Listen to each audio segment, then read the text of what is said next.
Hello, everybody, and welcome back to the UKLC. We're getting ready to go into our first game of the day. This is Viperio taking on London. Jamada, what are we making of these two teams? I mean, for me, London have still, whilst they're not doing hot in the standings, 5 and 4, they're still top half, but they still maintain the identity of being, for me, one of the stronger early game teams when they've got, very easy win conditions to play towards. They're one of the few teams that consistently, the nice side waves away from their top laners and bottom laners respectively, when it comes to, shifting pressure from the mid lane and from the jungle. So I think into a team like Viperio, who are usually very static in the early game, that could be very problematic for Viperio if we see a London come out with, relatively easy to execute composition or a very proactive early game composition. So I want to see if Viperio are going to have a read on that, whether they're going to draft like they typically do, with a lot of hyper scaling and not so much proactivity in the early game. It'll normally just be like an early game jungler plus X, from one roam somewhere. Or whether they're going to try and read into how London actually play a little bit, because I think if they do, they stand a relatively okay chance of actually sort of standing up to London and maybe turning this into a bit of a boxing match. Well, we're going to pick some bans. We're probably going to see the standard bans go out here. We're still on 11-14. I get my patches modeled up, but we're on that patch. That's where we're at right now. I'm actually really excited by the mid lane matchup here. Billy and Toby have been two players who have honestly really impressed me from both of these teams. So I'm going to be very excited to see, what the matchup is looking like. Billy has been heavily favoring the LeBlanc recently and has had some really, really good games on it. How many games has he played now? I think it's three, and I think he's 100% win rate on LeBlanc right now. Yeah. I know he's not lost on it. It's 2 or 3, and it's 100% win rate for him. Yeah, so we'll see, because, I know you love the LeBlanc pick. I think it's always very, very fun to watch as well. And surprisingly, Billy has actually just kind of pulled it out, I believe, as just a pick, not even necessarily as a response to things like the Akali, which is still up at the moment. No teams actually removed it, because London, they removed away Jinx and they removed away the Tryndamere, two very targeted bans towards Topi and Goom respectively. And Nocturne is still up, so they have to remove that. So that is going to leave that up if they wanted the Akali. And I mean, Billy definitely plays it. Aka's probably can play it as well. But also, there's so many strong picks up at the moment. And it's going to be a bit of a gauntlet test or a bit of a throwdown for Viperio, because I don't think we've ever seen Viperio have the opportunity to actually play the Akali. So if they don't lock it in here, this is also kind of giving over info to London as like, okay, if you're not going to lock it, we can just take it as well. And then all of a sudden we've got Xin Zhao, Akali, plus another really strong pick, most likely. So what the next ban is, the next pickup is going to be here. It looks like it's going to pick up the Lee Sin, a flexible pick. It could just pick a support up here and just keep that Lee Sin very flexible between the top side of the map. Or, maybe just look for a solid jungler, something like a Volley Bear, or what are the other junglers up right now? I'm a complete brain fart on the current patch of junglers. Honestly, the junglers this patch are kind of weird, because like Nocturne's supposed to be there, Viego's supposed to be there. They're both obviously removed away. Gwen, I feel like sees more play in the jungle at the moment than she does in the top side. So all of those kind of removed away. The Diana is obviously the other big one. That's the one. I knew there was another big one I was missing. Okay. Yeah, so Diana's like the other big one. And obviously, Diana set is kind of the combination we like to talk about a lot in the NLC. It's just so potent. It feels like there's not really much of a response. But yeah, I agree. A little bit of a different look out of London. I think we've seen Mankey play the Seraphine at least once this split. And I do recall it being a win. Yeah. And sort of along the same lines of the Enchanters, where it's Karma plus the Xin Zhao, or the Lulu plus the Viego, very, very sort of strong skirmishing, and that's exactly what we're going to see here with the Leona plus that Seraphine probably in Mankey's hands. I don't necessarily feel like we're going to see in Billy's. It's just going to buff up that Xin Zhao to really obnoxious levels, and Ziggs immediately responded here by Viperio. We've seen the power of Ziggs in the UKLC. It's a very, very big sort of slow down the game, and if it goes unchecked, it just ends up dealing the most damage because he's Ziggs. Well, that LeBlanc ban makes sense, because obviously you are looking for some real damage on London. If I was Viperio, I'd like to see a Lucian ban come out as well as your next ban. Billy can easily draft for AD mid here, and it's a champion that was at the beginning of the season pretty consistently banned against him as well. Although Toby could be on the Ziggs, and that can kind of handle the lane relatively okay. If he jumps in with the culling, you can just satchel him away. But we'll see what their ban will be. I think the Lucian's probably the ban that makes the most sense for me right now, unless they are, worried about something like a set in the top lane, but no, it looks like it is just going to be the Lucian. Yeah, it's a really good shout. I would have probably said the same thing too. I think for London, you've already got the Seraphine, so even though it might not be the most AP, because I imagine Mankey's likely to go into support, though you never really know. You've already got your AP profile kind of sorted out, and at the same time, you could always lock in an AP top laner. Worst comes to worst. So yeah, good calls there, and Viperio are going to lock in Malphite. So let's see what the response is going to be on the London end, because Malphite blind, there are counters to the Malphite. You've got things like the Gangplank, you've got other ranged picks like Kennen, for example, which can kind of just keep distance. Gnar isn't terrible either, and Aka's he loves ranged champions, so any of those three realistically could all be strong options for him. But bit of a deviation, looking at potentially the Ornns. Only a hover, see if it gets locked in, but the time has ticking and it has been locked in. So Aka's going to be piloting that one.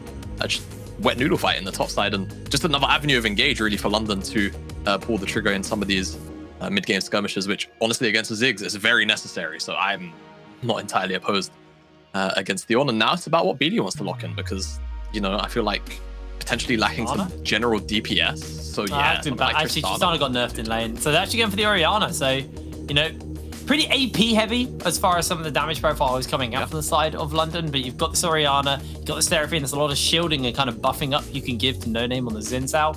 And it feels like it probably is going to be a No Name show, at least earlier on in the game, while the Orianna's waiting to scale up. And now over to the side of Viperio, they're looking for either an AD carry or a mid laner, because remember that Ziggs can go in the bot lane if they want it to. And it looks like they're going to lock in the Yone for the mid lane here. So really spicing things up. Yeah, real nice spice. So a lot of sort of wombo combo type scenarios can happen when you've got Malphite, you've got Yone, even the Ziggs as well, stacked on top of that. I think Viperio, I mean, for London, a much different look, to the point where I'm kind of saying I think Viperio might be kind of happy with what London have ended up drafting, just because it is a very, in theory, slow-paced game where a lot of these champions want to hit, IM.5 or further before they start acting really, really proactively. It's only really No Name who's going to be looking, I would imagine, towards the bot side, because he's got the Leona. That's about it. You don't really want to touch the Malphite lane unless it's like a freebie.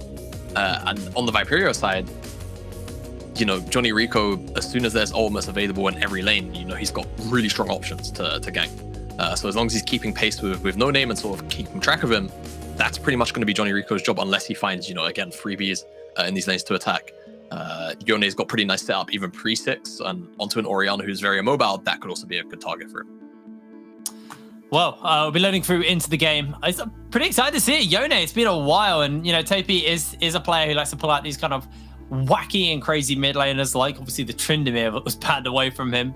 But Beely kind of defaulting back in towards the Orianna, something which, as we get later into the game, is going to offer great for team fighting, and also just scales really well. So it's going to be an interesting lane to see how it goes. Bad news, Jamada, we got to pause straight away. So got a little bit behind before we get going into this game in particular.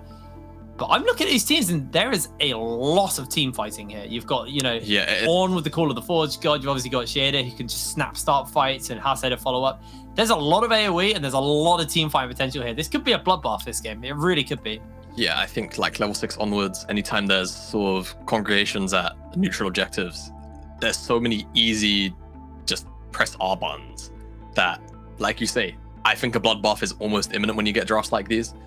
On the flip side, there is also a lot of scaling in these lanes. Yeah. So if these guys decide to handshake, we could be in for a slow 15 to 20. And that's also a possibility. But when you've got, the Xin Zhao in the game, when you've got the Lee Sin, hopefully it's not the case. You've got these really aggressive supports as well on either side.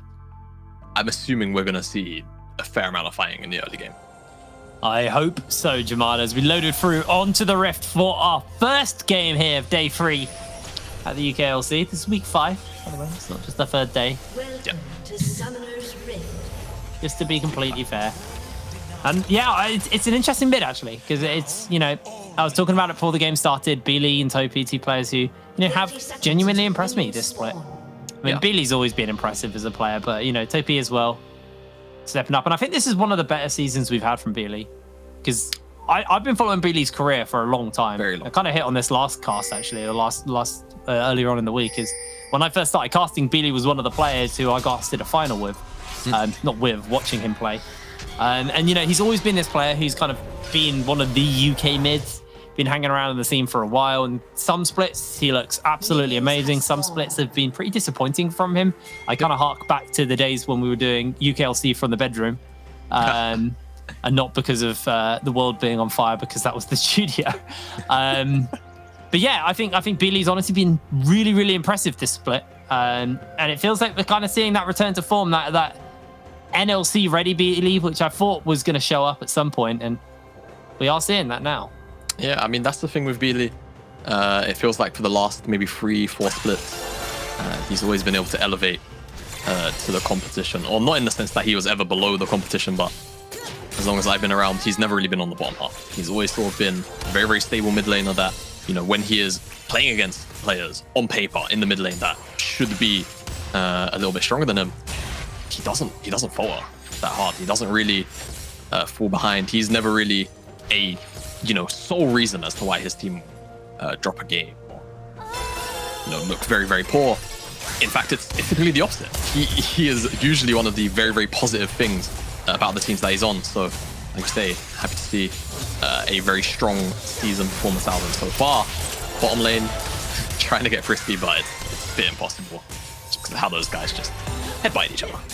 Yeah, just got two tanky supports able to kind of eat up with the aftershocks, and Mankey actually missing that the Q, so he didn't quite get as much damage off. I love Hearthstade's positioning here, though. You can tell he really wants to try and fight.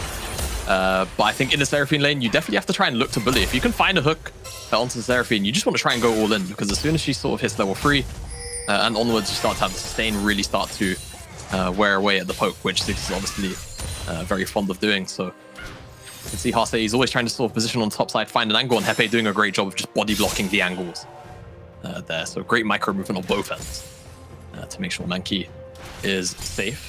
Or in a Viperio's case, Mankey always has to sort of be on his toes. Both the junglers, though, they've pathed down to the bottom side. Skullcrab has spawned, but No Name, however, looks to be pathing back up to the top side. So just pathing to where he's got a little more confirmed priority. Of course, as you can see, Akaz has this wave almost shoved underneath Shader's tower, so No Name not going to really be at much threat of losing the Skullcrab. There's actually Johnny Rico going for pretty aggressive invade into the jungle, but No Name now, Nova that dashes down, is going for a gank in the mid lane as Topi is going to be able to get away to safety, and there's a large wave, so Beely probably not wanting to sacrifice that either. But they were looking for it, and just kind of threatening Topi with the potential for a gank. Yeah, and as a Xin Zhao, you definitely have to look for those kind of things. I'm going to go for the recall now, and Zenith Blade just about missed, but... Oh, Jefe actually did, yeah, he did miss out there as he lands the stun onto Hearthstade, and it's just supports trading while the quote-unquote AD carries playing mages. Oh, yeah. Supports trade. It's actually just it a full two mage fights bot at lane. once. Yeah, it's actually just a full mage bot lane. This feels like it's been a very, very long time since we've seen something like this. So we'll have to see how it sort of affects team fights. You know, the neutral objectives, I think things like the Dragon or Dragon fights going to potentially be a little more explosive earlier on, because you've got, you know, sort of bigger team fight tools than what AD carry typically has available. But I certainly do worry about the Baron damage when looking at the London draft, just because obviously you've got the Seraphine, you've got the Orianna, you've only really got Xin Zhao as like a pseudo DPS champion, Yeah, and even though Name's probably going to go something like the Gore Drinker as well, so it's not the craziest amounts of damage. Get a little bit of damage off as the root comes in. There's the slow to follow up, and Hearthstade's been ignited. A great satchel from Kukum will save his support. Only would have taken one last beat drop or something just to finish him up. I won't attack anything really. Hearthstade forced blow flash, ignite burned on Hepe's end, so for now, it's not the biggest loss in the world for Viperio, just because obviously Hearth has the Hex Flash, but for now it means around the bottom lane they're going to get a reset off. See where they decide to go, particular Hepe, see if he wants to throw him up to the mid lane. Beely is also in the base though, so it doesn't look like we'll get much out of that, as Viperio are actually going to freeze the lane here, try and force Mankey's TP, or just have Mankey miss out on a little bit of CS. As No Name has been trying to live in this mid lane, but it's not really found a great opportunity though. He's going to find an opportunity to get onto Johnny Rico here. He is indeed, and both of the mids are coming over at the same time. No Name gets himself knocked up, flashes away from the Fate Seal. Beely making his way over. Beely not got that level 6 mark yet as they jump onto Johnny Rico and secure Beely first blood. That's the second one for No Name, and London going to get their hands onto this Ocean Dragon as well. Yeah, and Hepe, just nice timing. You can see because Viperio stayed in lane as well. The numbers advantage is solely in London's favor. Hepe makes it to the skirmish, even though he doesn't necessarily need to even be there come the end of it. Just means there's no response from Viperio either. Great presence of mind from No Name to make sure he flashes from that Yone armor just so he can re-engage on the back end as well, get the replay too. And just walking into the Lee Sin. You know, typically it's a pretty back and forth matchup. The jungle matchup, you can see No Name definitely sort of winning out when it comes to HP. But it's more that Zinzal's got a lot of burst damage in his kit. And once Lee can't get that second recast of the Sonic Strike, had no chance of really taking down No Name.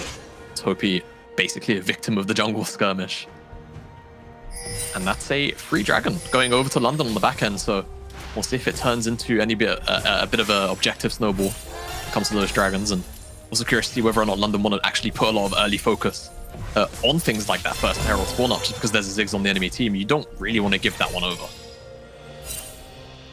No, you don't at all. Now, with the dragon and the kills, obviously, Gold Lead will swing a little bit in favor of the side of London. The whip's now been finished off into No Name. Working towards, well, I assume it'll be the Gore Drinker. Stridebreaker nerfs the next patch, so, but I don't think it's Stridebreaker on the Zinzal. I mean, yeah, Stridebreaker probably is fine on Zin, but the potential burst of healing you can get just off the Gore Drinker when you dive in, very, very useful. You know, you dash in, Gore Drinker, then you separate people if you're low. If you were low, rather, as Johnny Rico, level 6. Eyeing up a bottom lane gank, and Hepe actually just based at the same time. Fortunately, the wave in a not too terrible spot for Mankey, as top laners are doing top lane things. Should actually a little bit of a scrap of each other. Yeah, a little bit of a scrap. I wonder, because they both got... Oh no, Shid has actually gone for Comet. Doesn't have grasps. It's gonna... It's a bit of a grass brace in the top lane. It's not the case. As we asked about early priority on these heralds, looks like it's going to be No Name on it with London, so I think really good, not just obviously because you're going to get the gold yourself, but big denial away from Ziggs, just because if Ziggs is allowed a little bit of free reign on the tower, with a herald there, it's one of the few champions in the game where, you know, a herald from a... X flash into Topi, he goes for the Fate Seal, he gets caught out, the shockwave goes wide, finds himself the knock up with the Mortal Steel, and he's going to be A-okay, but a little bit of a questionable one there. Yeah, just still had the mini dash from Mortal Steel, like you say, so able to get out of that one just about. As Hepe finds 2 spies in the river. But yeah, I mean, even like, you know, from this kind of range in the HP, if it was Viperio that picked up the Herald, you know, you can put the Herald down in the bottom side and, you know, a couple of orders plus a satchel, and that tower's gone. So yeah. Really big denial. Ziggs, you do just pop towers. Yeah, because it's just even the satchel being level 1, if I remember right, it's 25% of the HP on the execute. Yeah, I don't think so the execute scales were level. No, no, it doesn't, I think. Unless they changed it. Yeah, I think it scales from like 25 up to like low 30s. I don't think it's anything crazy. But it definitely does scale. I'll double check that. Yeah, double check. I feel like I'm not wrong on that call. I don't actually play that much Ziggs, to be honest, and by that much, I don't really play any Ziggs. Yes, you're right. It starts at 25 and it ends at 35. Oh, so it goes up by 2%. 10%. Every level. Yeah, it goes for 25, 27.5, 30, 32.5, and then 35. Yeah. There you go. And of course, we just have our today's matches on the screen. Loads of good games. Honestly, I wouldn't want to miss any of these. Envision Bulldog after this one. Really, really impactful for that relegation race. What's the final game of the day? Resolve Enclave. Both those teams looking to solidify themselves as a top-end team. A lot of stakes there. Looks like Topi actually might be jumping in onto Beely. Beely has to be a little bit careful as he is going to pull back, but there's going to be the lockdown. There's the shockwave. There's the combo. And No Name will find the kill. The bomb. Not going to do enough damage as Johnny Rico making his way into the mid lane with Hearthstone. At least the tower will survive for now. Thanks to that rotation to protect it from the Rift Herald charges. No name. 2/3 of that cooldown's now been used, so I have to see where he's going to decide to use it. Beely's teleporting back to mid. I think that's the question answered on that one. Yeah. Viperio is still hanging around because he just had them actually move up. Koom cleared out the wave, and he himself is even going to move up here potentially to the mid lane. But I think this is just most of the tower gone. As I think it's too much more. Oh, Shieda jumping in for Akers. Akers in for a whole world of hurt here.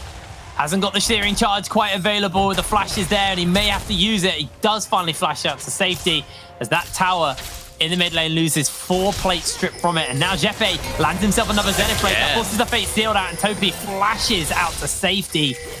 London really starting to bully the mid right now. Yeah, again, this is the kind of thing that we needed to see from London, or that we typically see from London, even though in this game, in this draft, we said, you know, where exactly they're going to attack. They're just bullying Topi in the mid lane because the lane is short. Topi, as long as he doesn't have flash, he can be easy to pick on. And they forced him out several times now, died twice. And they're on this dragon. Bit of a 50-50. Really is, but they're looking to go for the 50-50 no matter what, although it's hard when Johnny Rico's got the execute, but the teleport's coming in. There's the solar flare onto one, into the shockwave. And the encore will even clip in as Johnny Rico has to ward hop to safety, but No Name is sped up. Jeppe goes in for the flash. The great kick out comes down from Johnny Rico, and he's going to be able to survive for now. Yeah, nice kick on the back end from Johnny Rico to keep himself alive, but still a disaster in the bottom side river. They lose the dragon, they lose 2 kills. London just out pressuring them at the moment. It's just been constant movement from Jeppe up towards this mid lane. No Name also attacking the mid lane as well. It's just, there's a duo really. Been a bit of a 3v1 in the mid lane. Topi's probably just wondering, like typing or talking to his team, guys, where's my support? Where's my jungle? As a double shockwave into the encore. It's just lights out. There's nothing the bottom lane of Viperio can do about that one. As Johnny Rico able to put the kick in, doesn't get stunned up. If you get stunned up, potentially dies. Does have to flash and have the kick either way. As the gold lead starting to balloon a bit, 2,500 give or take. The lead now is Topi's the one that flashes the game over icon, but looking a bit like the opposite at the moment though. Beely has to be careful. Hase waiting in the wings, doesn't have support at the moment. Does have flash. Hase has that death charge. Now he's got No Name there. They're bringing lots of people. This is a 3 versus 3. The shockwave hits nothing.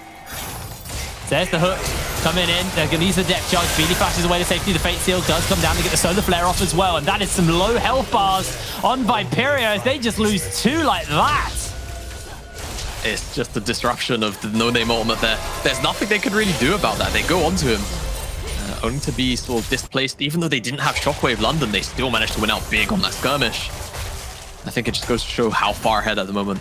In particular, No Name has got the Gore Drinker. I think Johnny Rico just finished that one up. Unable to burst him down, get the replay of it. And probably the best target that they could have gone for was Beely, but just not a great angle. They go for the depth charge on him, so you can see it's probably who they had their eyes on. But the face shield doesn't really hit the correct target either, just goes onto the tanks. But even then, I think if Beely dies in that exchange, No Name just wipes regardless. So I don't think it would have been the end of the world for them as Kim able to take the tower on the bot side, so it's 1 turret apiece, but the gold lead's still 4,000 right now, give or take, over to the side of London. Beely's finished up his Leandri's Torment. Curious to see what Mankey's on right now. I haven't actually looked too much at his build. I assume he's going some kind of... Yeah, it's Moonstone. He's got a Moonstone. Linzek now finished onto Kunkum, and you know, now this is the point where you kind of want to put your Ziggs mid, but you've already lost that tier 1 tower, so the reason for having the Ziggs mid and just that kind of unbreakable wall has somewhat faded away here, and it looks like London's still quite happy to shove pretty deep into this mid lane. Yeah, and that's the thing about London. They typically know their limits when it comes to vision, when it comes to sort of lines of aggression in the early game. So even though they have pushed up pretty high, I mean, if we could toggle the vision, just look at the top side, unless we're going to see a skirmish in the mid lane, you can see, like, that is all firmly their territory. The Viperio can't check into that whatsoever if they don't have information where the London members are, or they're just at threat of dying. So it's just really good vision and map control from London once that mid-tier 1's gone. And I mean, a lot of priority on it, probably because they knew eventually they wanted to put the Ziggs mid Viperio. So London they kind of just camp mid. They set out the tent. With the first Herald down, they take that tower. And now they've got this second Herald. Doesn't even have to really go in the mid lane. You can look at some of these side lanes just because the tier 2s hold so much gold. They can manage to take down the tower, get 2 charges. So much gold to be unlocked out of those tier 2s now on this patch. It's really, really insane. Even when 4 people are there, it's like 200 per person. Akaz may be able to take this tower in time, actually. Shieda making his way over, and that's going to be the charge out from Akaz. But tower survives. I mean, it survives, but the thing is, you know, you think about the grand scheme of things, now that London have the Herald, once the Dragon goes down, you assume, given the current game state, it should just be London's.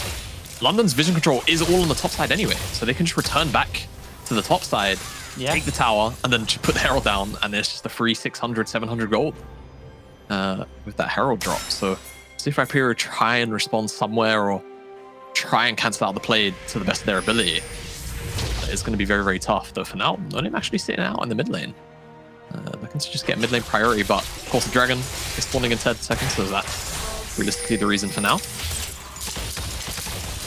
Yeah, it's going to help Beely show the wave in. They're going to clear out the 1 ward in the area, placed down by the side of Viperio, and Jid is over in the area, but nobody else is. So this is going to be a bit of a freebie. Now, we can see on the top side, Topi is chipping away at this tower. Should probably be able to take it down. So the shield burn, the attack speed boots. So that's enough damage to slowly work his way through. Might not be this wave, might be the next wave. No one's really contesting. And London quite happy just to give that up and trade tower for tower as the Rift Tail gets summoned here in the bot side. And know that top lane tower is, you know, 1 good wave away from falling anyway. And they may be able to get a second charge out here. They've got a big wave stacked up, actually, so they might be able to do this. Yeah, the wave's coming. I mean, you just look at the lane assignments right now from Viperio. Kind of all over the place, you know. Well, in a sense, all over the place when you look at where London are, at least. They are going to trade up top tier 1, but I mean, realistically, what does it even mean for the game when, you know, this bottom tier 2 almost going to die? Yeah, Fate dodging away on a fair amount there. Gets the solar flare off onto Johnny Rico. Topi gets pulled back, and now he's just abandoned his jungler.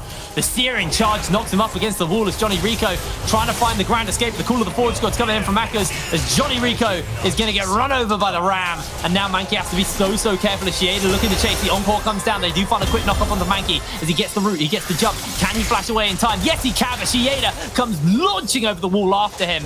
And ultimately, it's a 1-for-1. But what's going on in the bot lane, I hear you ask? Well, tier 2 tower going down to Beely. Yeah, Beely, oh, it's not quite going to be able to get on this wave, I don't think, unless he tries to lose out on some of his HP. There you go, 600 gold. It's the tier 2's just, they've just got so much money in them. Yeah, it's really, really insane, this patch. So, you know, cool, 1-for-1 trade, but, you know, you think about the resources map control just handed over. You know, 1-for-1, 300 gold for 300 gold. Actually, probably a little bit more in favor of Viperio because Johnny Rico's died 3 times without kill, so, you know, give or take 300 for 300 anyway. Plus the tower on the top side, but then, you know, 2 towers in the bottom side if we're counting the entire extended trade, plus that 600. It's like a net, I don't know, 1,000 gold still for London. They don't care. Still very happy. And I mean, this tower's almost about to go down as well. So as long as somebody's up here to get... Oh, as long as someone's actually up here... Yeah, how much health? 50. 34. 34. You're pretty close. Yeah. I mean, yeah, I mean, someone just has to walk up there, and it's just a 300 gold. I think Beely might be the recipient of that. Yeah, they are really accelerating Beely. I mean, I said he was going to be the one who's going to scale pretty well into the late game, but they are just accelerating that scaling as much as possible. He's picked up the Zhonya's Hourglass now. Probably going to see that Ceres get finished up as there goes that tower. The minions are going to finish it up. And Baron now on the map. Like you said, London don't particularly have the fastest Baron. Yeah. So might not see them go for it. It is a fairly healthy Baron, though, with all the shielding and healing. Yeah, so they can kind of play it with Akaz. If Akaz is there, tank it and try and get a fight, and they won't really lose too much health. Yeah, that should be the case. You just have to also bear in mind, Viperio have a pretty scary in the pit composition. You know, Yoneo, Malphite, Depth Charge as well, Ziggs, naturally. Doing the Baron whilst Viperio up is going to be a very tough op. So London, they're going to have to find picks. They're going to have to find an outright team fight, maybe at this Mountain Soul Dragon, which spawns in a little over 90 seconds. Because otherwise, I don't see them necessarily starting out the Baron and completing it. with Viperio up would be a very, very big risk. And I don't know, if I was in London's position right now with a lead like this, it just seems like an unreasonable risk to take too.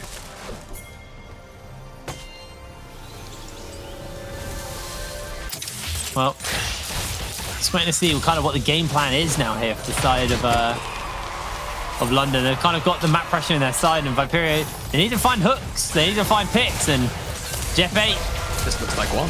Forced to flash away as the depth charge comes in. They're just going to get a bit of bonus damage off. Jeppe able to get away. And, you know, it's finding little picks like that are probably the win conditions for them. But Aka's actually running Topi down. Pulls out the Call of the Forge God. Topi has to be so careful right now. Gets himself a nice little interrupt off to stop the charge from coming in, but gets interrupted by the wall. And now they're chasing in for a little bit more. The speed up from Beely with the command dissonance. And there's the Searing charge. Topi zips in, zips out, goes in for the fate. Sealed.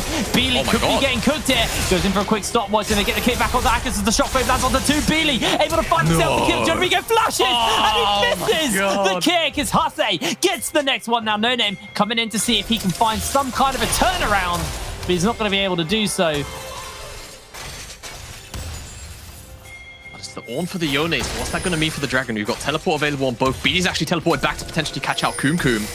Oh, forces the flash out, but now it's just Hase. Hase has to be careful. So does Johnny Rico's down there too. Hooks onto the wall, but Johnny being chased by Jeppe.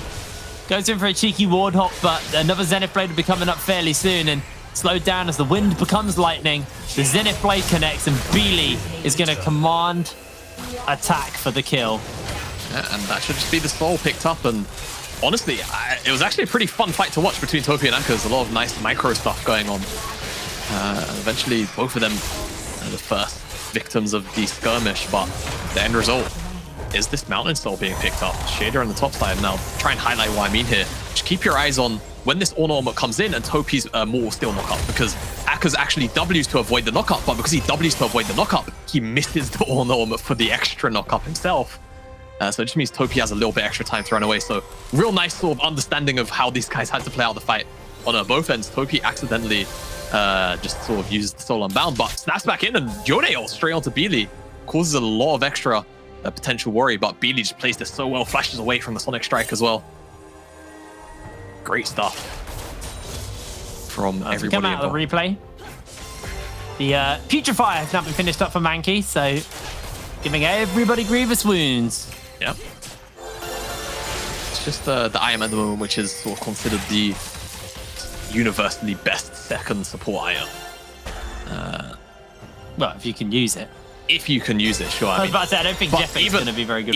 I mean, I think at the moment it's like there's enough healing, I suppose, between the Lee Sin, Gordrinker, and the Yone to warrant it. But even in team compositions where there's not a whole bunch of anti-heroes, you sometimes just still see players on mages like Karma Lulu.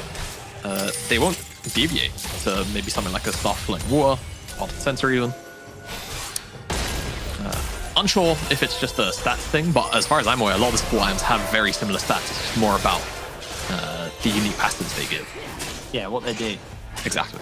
Well, the chains have been finished up for Jeppe, so whoever's targeted ain't going to be moving. Oh yeah, really funny. Actually, I saw on Twitter earlier today, there's no visual aid on the Athena's chains to let you know, at least from the spectator side, to let you know who exactly is bound. And yeah, Observer highlighting right here how dark it is for Viperio. Just that one ward, which is just being swept out now. I'm gonna try and approach Big Cat Mouse, but yeah, it's kind of strange. I'd imagine I actually haven't played on 13 as a tank to build this item, so I don't exactly know how the binding system works. Whether you have to be in range of the champion at first. I actually haven't played with it either. Yeah, I'm a mid laner. I don't build this item. Yeah. I might have to have a couple of experimentation games where I build some items. Experimentation, that's a cool new word. Yeah, I like that. Akas now has the Warmogs on the side lane, so Topi trying to push him out. It's going to be very difficult. Because it's now bonus health, isn't it? It's bonus health. Yes. And I, as far as I'm aware, the actual bonus health from the Warmogs plays into the bonus health required. As if I recall, it's 1,100 bonus health. So just the Warmogs plus, one core item and a Ruby Crystal or something like that. That's all it takes to proc the Warmogs these days. which makes it a little more of a viable sort of first item in some scenarios. But obviously the mythics sort of overshadow wanting to go into that. But champs like Zac and Sejuani love it as well in the jungle. Yeah, I bet. Because before it felt like, especially with the Cinderhawk being removed, it felt pretty hard to reach the Warlock threshold. Yeah, because Cinderhawk used to be really nice for stuff like that. But you know, things have changed. Things have gotten better. I mean, what do you make of chains? I'm curious what your thoughts are on the item. Do you think it's like giga broken, or do you think it's alright? I think in situations like this where it's like, you know, you've got 1/2 core targets and you're playing something like Leona, it makes sense. You want to reduce their tenacity so you can lock them down for longer. I don't think it's necessarily a broken item. I think Hullbreaker obviously had the potential to be really, really broken, especially when you consider, you know, the tier 2 towers. I wasn't expecting a full-on meta shift just because reasons. By the way, the Baron is being slid up by Viperio in no man's land, so I'll just continue to talk because they secure it for themselves. You know, I think if we ever see a deviation from this Dragon Mail, then, you know, Split Push will almost immediately come back in because of Hullbreaker. I do think it's got the potential to be very, very strong. And to be fair, a lot of the split pushing champions themselves aren't innately weak right now. To be honest with you, a lot of the itemization is pretty okay, at least in my opinion. It's more to do with a lot of them don't fare too well in team fights, which is a very big part of this meta at the moment, as Leandri's Anguish has been upgraded. Tell me what the main set's called. Oh, God, I actually don't know. I've never... I used to know Gordrinker, but I can't remember. It's probably ridiculously edgy. Oh yeah, Gordrinker's got to have an edgy name. There's no way it can't have an edgy name. Go on, Observer, show us what these items are called. I don't think he wants to, because something's probably about to happen in the mid lane. Oh, if I had to wager a guess. No, it's trying Johnny Rico, the flash from Shieda, gets the knock up on the Beely. Depth charge is going to get popped, but he's able to jump away. Look for the Solar Flare. Look for the encore from Mankey. Four members caught in a shockwave from Beely. It's just a blender, and the triple kill's been picked up. They're looking for the quadra kill. I don't even know if he got the pentakill, but it was close. Yeah, it's been mounting pressure for a very, very long time. Elder Dragon won't be required for this one to London to close out. Really commanding victory, start to finish. Viperio just didn't really have many options, but it felt like once London came out ahead, Ceaseless Hunger. Oh my God, what's the moonstone? Leandri's Lament. God, I like that. I like that. Anyway, by the way, London are winning. Yeah, London are winning. They're 6-4 now in the standing. Big win for them. It just pushes them up to third place, technically. Resolve have less losses currently, as they have to play their game later today. But yeah, London keeping pace with the top end of the table. I'm a little bit out of focus for some reason. Don't know why. My webcam just hates me. Very Jamada. But yeah, great performance out of London, and the kind of stuff that we expect when we see London playing at their ceiling, right? Very low, what's the word I'm looking for? Interactiveness from the enemy team, just because London typically play out the map so well. And again, just Viperio just sort of sat on their hands. They didn't really know what or where to attack, and London just kind of outplayed them on the map. Well, Jamada's going to get his camera in focus, and you guys can focus on some adverts. We're going to throw it a break, and when we're back with an interview with Jeppe about that game. So we'll see you in a moment.